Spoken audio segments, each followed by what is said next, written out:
Hello အားလုံးပဲမင်္ဂလာပါရှင်ဒီနေ့ KTN ကကြည့်ရတဲ့ client တွေကို Culture 3လုံးဆိုတဲ့အသစ်ဆက်ဆက် luxury condo ကြီးမှာအခန်းအပ် title တီးအပ်ပေးခဲ့ပါတယ်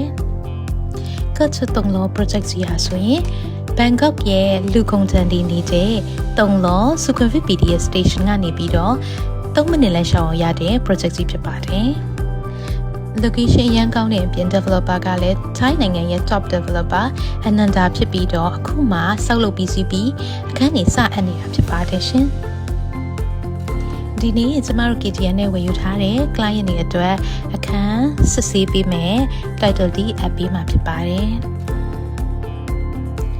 inspection နှစ်ခါစစ်ပြီးသွားပြီးတော့အခုဒီနေ့ကျန်တာလေးနည်းနည်းလေးကို developer ကချက်ချင်းကိုပြန်ပြင်ပေးထားတာလေးပါ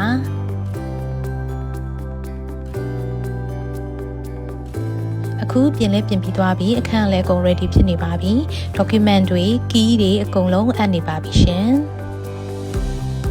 ပြီးတော့အခု title deed လေးလည်းထွက်ပြီးဖြစ်တဲ့အတွက်ကြောင့်အကုန်လုံးအောင်မြင်စွာပြီးစီးသွားပါပြီကျမတို့ KTN ဟာ Thai နိုင်ငံက